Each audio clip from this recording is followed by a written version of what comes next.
Oh, here we are. There's my little German amigo. Say hello. Say hello. Oh, she's bored. Okay. I'm gonna make rice and gravy and canned peas, but I'm gonna talk about country fried steak. There was a little restaurant outside of Vidalia, Georgia, where I grew up that I don't know, I was a teenager and I found this place one day just goofing off. I went there and ate lunch. And this feller was cooking cube steak with gravy and onions. And I didn't realize later on that he was making a roux. I'm going to put an egg in here. But he was making a roux with an onion and making this wonderful, wonderful cube steaks with gravy and with onion gravy. I asked him. I said, I was eating it up. I said, who makes this? And the lady in there said, my husband. And I said, wow. And she goes, you like? I said, I love it. But I had biscuits. Well, I'm not making biscuits tonight, but I was eating biscuits, and we were having green beans. I like sweet peas, but fresh green beans. Anyway, I'm not doing all that. It's Tuesday night, July the 5th. I ain't got time. But I do want to talk about, we're going to make a roux. And I didn't realize back then, he made a roux after he cooked on this pan. Someone said, did you buy that pan at Walmart? Man, it's all clad. You can't get all clad at Walmart. Anyway, they look alike, but this is a lot better. So anyway, I'm going to go through. He showed me, when I was like 16 or 17 years old, he showed me what he was doing. And I was so impressed that I never forgot it. He didn't give me a recipe or nothing. He goes, I do this, I do this, I do this. And I'm gonna salt and pepper these. I'm gonna season this, and I'm gonna season this because we're gonna use both of these. And I'm gonna put an egg in here, and I'm gonna mix it up. And then we're gonna dip flour, and then we're gonna fry. And everybody on the cooking channel does it now. You got to remember that. This must have been 1972. See, I was 18 in 1971, 70 maybe, when I walked into this, and I ate there as many times as I possibly could. And he cooked this not every day, but darn near every day.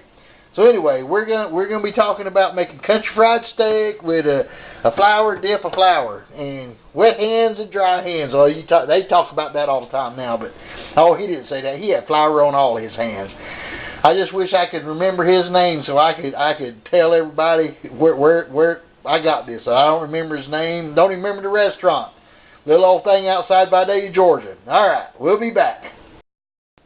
Okay, I've salted. You've seen that salt grinder and this pepper grinder. I've salted and peppered this to taste, and I put salt and pepper in here. This is like a cup and a half of milk with one egg. And I'm not really sure. I do this all the time in this dip. I think that egg makes this stuff bind together. Like I said, I studied electronics in school.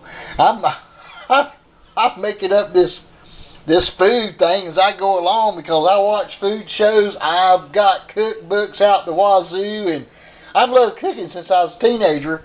The only reason I didn't be a chef was, man, they work a lot of late. I hate working second and third shift, and I realized in the Navy that's what they do. So that was not for me. So I did electronics so I could have a hobby of cooking. Anyway, salt and pepper. I don't know. This is a 3/4 of a cup of. It don't matter. It's just flour. A cup and a half of whole milk with one egg, and this has got some cayenne pepper with some salt. Now I'm gonna dredge these in here, and I'm gonna put them back on there. Anyway, I'll show you. And then the last step, I'll dip them in there, and fry them. Alright, we'll be back. That's a beautiful pan. Thing is clean too. Look at that. Alright, we'll be back. Okay, now as you can see, that first dusted pan is gone. And I've dusted these. Ow, man. Fingers are itching. Okay, what I'm going to do is I'm going to dip them in here, and I'm going to place them there. And I took 1/3 of the flour of that first pan, which just had a little bit of salt and black pepper, and I put it in here with this that has cayenne pepper and a little bit of salt. So we're going to have black pepper and cayenne pepper in here. So then I've got, let's see I got my heat turned up to about medium here. Let this pan get warm. We're going to I'll probably fry all 4 of these. I'm gonna heat that oven up over there and keep it warm, and we're gonna fry these things, and I'm gonna put on some that easy rice with this good stuff, and I'm gonna use saffron tonight because for some reason I went to Spain and I can't get away from this stuff. Let's see, can you see it? Ooh, saffron. Oh, this stuff is wonderful. Anyway, I'm going to fry it. Alright, you germaphobes, you get this cube steak, well, I'm going to rinse it. You're going to ruin it. You put water on this and it will fall apart. Yeah, I know it's a cheap cut of steak. It's tough, but that's why they run it through the chopper. Well, go ahead and rinse it. I don't care, but don't blame it. Don't email me saying, well, you didn't tell me I couldn't rinse it. Well, you can't. Well, you can if you want. I'm just telling you shouldn't. All right, we'll be back. Cube steak with a roux and onion gravy. See, I'm going to do that onion up too. All right, we'll be back. Only got 15 minutes. Bye. All right, this is one medium small onion. You cut it into a half moon, and then you just slice it. And here's those steaks. I'm going to caramelize them. First, I'm going to cook these steaks in this pan, and then I'm going to remove them and keep them warm. Then I'm going to caramelize these onions. I'll pull them off, and then I'll show you. And then I'm going to make a roux with this flour here, which is going to be seasoned by the rest of this meat. And you purists, all right, there's a. Well, I'm going to cook this in olive oil. Go ahead. I'm telling you, you ain't going to have the taste. This is canola. Or you can use any kind of vegetable oil. He was using lard. And I'm sorry, I ain't using lard, but that's what he told me. He popped a big old white chunk of lard in there, and he went through the whole process. But no, and that was, oh my Lord, that was good. But I can't use lard. I already got high blood pressure, and my cholesterol's about 210. I could be cooking with lard. I'd be at around 600 on both counts. Anyway, I'm not going to do it, but I'm going to caramelize these onions and use this flour for a roux. And I got some milk in there. We're going to put out this milk gravy, not water gravy. Anyway, I ain't going to go there. People make a gravy and they put water in it. That's sawmill gravy. People down in Georgia, they put milk in their gravy. And Texas, Alabama, Mississippi. I've seen it up here in North Carolina a couple times too. Anyway, we'll be back. I digress, I always do. Anyway. Alright, this here is the what they call the wet hand. Because I put those steaks in this, and then my hand running the camera is a dry hand. I keep that hand dry so I run this camera. These steaks are in here. They're cooking deliciously on a medium heat. So anyway, I gotta wash these hands here. So anyway, we'll be back. We'll make some onion gravy here as soon as I put these over and get them going. All right, look at this fry pan. It's all flat. The purists, them whole hardcore southerners say you got to cook this in a spider. Anybody don't know what a spider is? That's a cast iron pan that's as seasoned as this one is. But anyway, my grandmother called them cast iron pan spiders. But this old stainless steel all clad, it does good. I tell you what, don't cook eggs. Now you can cook eggs in spiders. One of them over there. You can't cook no eggs, and don't cook an egg in a stainless steel pan. It don't work.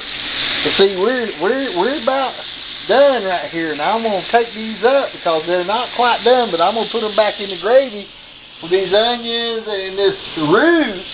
Oh, let me get me some milk. I got some. Oh, looky here. Looky here. I got some whole milk to make the gravy with. All right. We're going to let these cook a little bit longer, and I'm going to saute these onions till they're caramelized, and we'll be back. We'll be back. Okay, what I did was I did save those cracklings and these brown bits from them steaks. You know, the first time I heard we're going to caramelize some onions, I think I read it in a book. Maybe one of Bobby Flay. Anyway, I don't remember who it was. We're going to caramelize some onions. You got to caramelize. And they said we got to cook them real slow for maybe, 45 minutes, 30 minutes, and just cook them real slow, and let the sugars cook out of them. And I went, man, that's what that old guy was talking about out there at that restaurant. He said, cook them onions down till they get brown. I said, okay. And then he said, we'll put the flour on them. And he didn't say roux. He goes, but what it is, that is a roux. We're gonna put the flour on them, and then we might put some more salt. Not much more salt. A little bit of black pepper, a little bit of red pepper, and then we gonna make ourselves a gravy with this whole milk. All right. This is the slow part right here. So anyway, I got the rice cooking, and it's got 3 minutes left. But the rice will keep. Don't raise that lid. It'll be all right. It'll keep for an hour. Anyway, we're gonna caramelize these onions. Bobby Flay did say, if you want to cheat, just put you a pinch of sugar on. Sometimes I do that, but these are Vidalia onions. They're already sweet enough, so I'm not gonna do that. I'm gonna be patient. All right. You can do it with yellow onions. Yellow onions, you put a pinch of sugar, they cook up real good. Dang, I got 15 minutes. All right, we'll be back. All right, what I've read, what I've been told, what I've watched over the years is these onions, every onion, even the yellow ones, they have a natural sugar in there. You cook them slowly. They've done reduced down to just a good old pile of wonderfulness. And now I'm gonna pull these onions off and put them in there, and I'm gonna add a little bit of oil, or roux, equal parts of oil, butter, olive oil. I'm using a neutral oil tonight, canola. I'm gonna use like 1 tablespoon to oil and 1 tablespoon of flour. I'm gonna make the roux, and then I'm gonna put in the milk, and I'm gonna add the onions, and we're gonna have some gravy. All right, we'll be back. Okay, I did a tablespoon of oil and a tablespoon of flour. I'm scraping all that wonderful goodness off the bottom there, and this gonna make a. Okay, we just gonna let it cook. I know it don't look like much, but you'll see it. It makes it beat this up a little bit. Get them chunks out there. It's gonna make a good roux. It'll make a cup and a half, 2 cups. Maybe a little bit more. Anyway, with that milk. All right, we'll be back. Oh, there's those onions. We got to put them in there. Once we start the gravy, once this roux gets to where it needs to be, then I'll put the onions back in, because there's still some goodness in there. Look at those brown bits of goodness. All right, we'll be back. May have to add just a little bit more flour. Yeah, you'll learn. All right, we'll be back. Okay, I made a blonde roux. I did add another couple teaspoons of flour to that oil, and now I've added the onions. All right, this is a blonde roux. Now I'm fixing to put the milk in. All right, here we go. Let's see if I can do this. Dang, I only got one hand. All right, we need to crank the temperature. It's on low. I'm gonna crank it up to about medium low. All right, here we go. We're gonna pour that milk in there. About a cup. It's 2 cups. I'm gonna pour in about a cup. All right, and then we'll turn this into a gravy. You see what's gonna happen? You can cook it. I'm telling you, it's fixing to tighten up, and you don't need butter to tighten it up. The flour will do it. All right, we'll be back when it's done. All right, here we go. This is the gravy that my wife likes so much too, and I love this stuff. This is just onion gravy, a roux. It's there. We're gonna put it on top of the steaks, and this is done. I just wanted to show you how to make a roux. Oh, there's some sweet peas, but they don't count because they're canned. I like them anyway. Anyway, this is it. Sawmill gravy. No, it ain't sawmill gravy. Milk gravy with onions, with cube steaks. All right, we'll be back. Bye. Okay, this is it. It's finished. Got the rice, the gravy, the peas. All right, I'm gonna go pray, eat, and have a good time.